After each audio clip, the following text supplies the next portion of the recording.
வணக்கம், welcome to oracle YouTube channel. நான் உங்கள் அமுதா சுரேஷ் பேசுகிறேன்.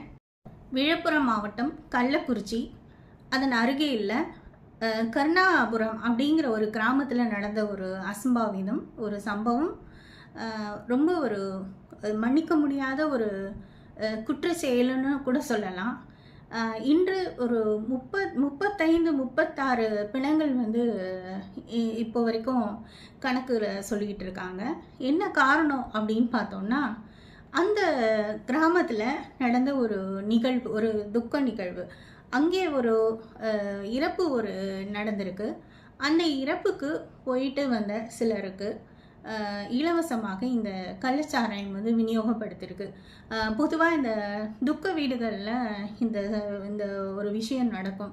இது மலிவு விலையில் கிடைக்குது அப்படிங்கிறதுக்காக இதை வாங்கியிருக்காங்க. இந்த கள்ளச்சாராயம் ரொம்ப அஃபோர்டபுளாக எப்படி இது பேக்கெட்டில் விநியோகப்படுத்திருக்கு.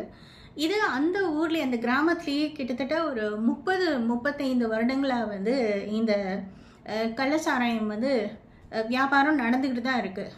சாதாரணமாக, அதாவது எத்தனையோ டாஸ்மார்க் இன்றைக்கி வந்தாலும் இது மாதிரி சில இடங்களில் இந்த கள்ளச்சாராயம் காரணம் மலிவு விலையில் கிடைக்கும் அப்படிங்கிறதுக்காக நிறைய ஏழைகள், இதாவது அன்னாளம் காட்சி, தினக்கூலி வேலை செய்யக்கூடிய மக்கள், இவங்க தான் இந்த மாதிரி கள்ளச்சாராயம் மலிவு விலையில் கிடைக்கிது அப்படின்னு வாங்கக்கூடியவங்க.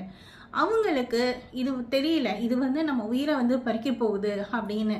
இதை சாப்பிட்டு நிறைய பேருக்கு தலை சுத்தல், வாந்தி, மயக்கம், பேதி, கண்ணெரிச்சல், இது போல் நிறைய வயிற்று வலி எல்லாமே ஏற்பட்டுருக்கு.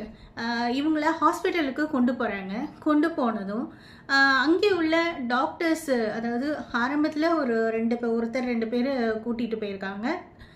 அப்போ அங்கே அதை பார்த்துட்டு டாக்டர் ஜஸ்ட் இது சாதாரணமாக ஒன்றும் இல்லை, இது அதனால காரணம் இல்லை அப்படிங்கிற மாதிரி சொல்லியிருக்காங்க. சாராயம் காரணம் இல்லை அப்படின்னு சொல்லியிருக்காங்க.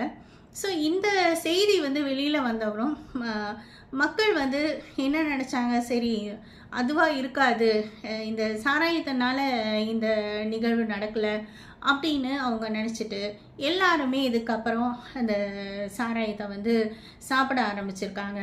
இது சாப்பிட ஆரம்பித்தோடனே நிறைய பேர் நிறைய அவங்களுடைய ஹெல்த்தில் நிறைய சேஞ்சஸ் ரொம்ப அவஸ்தைப்பட்டிருக்காங்க.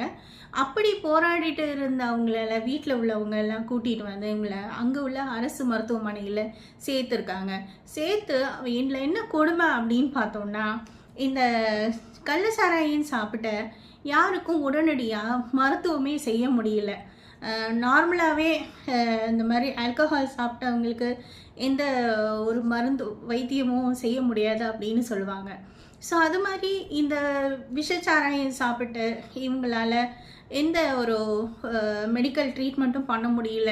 ஸோ அது குறைய தான் பண்ண முடியும் அப்படின்ற பட்சத்தில் அங்கே இருந்த எல்லாரும் துடிச்சு நிறைய பேர் அப்புறம் இன்டென்சிவ் கேர் யூனிட் கொண்டு போய் அவங்கள அவசர சிகிச்சையில் அனுமதிக்கப்பட்டிருக்காங்க. கிட்டத்தட்ட ஒரு 100கணக்கான மக்கள் இந்த கள்ளச்சாராயனால் அட்மிட் ஆகியிருக்காங்க. இதில் என்ன கொடுமை அப்படின்னு பார்த்தா, இதில் பெண்களும் இருக்காங்க. ஒரு குடும்பத்தில், அதாவது அப்பாவும் அம்மாவும் 2 பேருமே சாப்பிட்டு 2 பேருமே இன்னைக்கு உயிரோடு இல்லை. இப்போ இந்த குழந்தைகள்லாம், இது மாதிரி எத்தனையோ குடும்பங்கள் தன்னுடைய தாயை இழந்து, தாய் தந்தை 2 பேரையும் இழந்து எல்லாம் தவிச்சிட்டு இருக்கு. அந்த ஊரில் இருக்க வயதான பெண்மணிகள் கதறுறாங்க.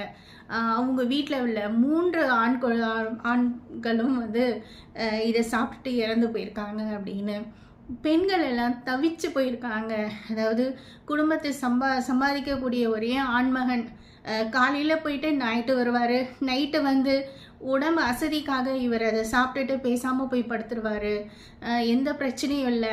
ஆனால் இன்றைக்கி இந்த மாதிரி ஆயிடுச்சு, இதுக்கு யார் என்ன செய்ய முடியும் அப்படிங்கிற மாதிரி கதறாங்க. இந்த மக்களை என்ன செய்ய முடியும்? இது மக்களுடைய தவறுன்னு சொல்கிறதா, இல்லை இதை கவனிக்காத இருந்த அங்கே உள்ள காவல்துறையை சொல்கிறதா? கண்டிப்பாக இதுக்கு இந்த சம்பந்தமான விஷயத்தை கவனித்து இதுக்கான தகுந்த ஆக்ஷன் எடுத்திருந்தா இது போன்ற சம்பவங்கள் நடந்திருக்காது. அதுதான் இப்ப எவ்வளவுதான் வந்து பூசி மழுப்பினாலும் நடந்தது வந்து மாற்ற முடியாது. இந்த சம்பவம் இதே போல தான் 2023ல இதே விழுப்புரம் மாவட்டத்துல இந்த மாரி சம்பவம் நடந்தது. ஏகப்பட்ட பேர் வந்து இந்த கள்ளச்சாராயத்தினால இறந்திருக்காங்க. இருந்தாலும் இதுக்கப்புறம் எந்த சிவியரான ஆக்ஷன் வந்து எடுக்கப்படலைங்கிறது இதுலேருந்து நல்லா தெரியுது. இப்போ இறந்தவங்க குடும்பத்துக்கு தலா ஒரு 10 லட்சம் கொடுக்கறதா வந்து அரசு வந்து அறிவிச்சிருக்கு.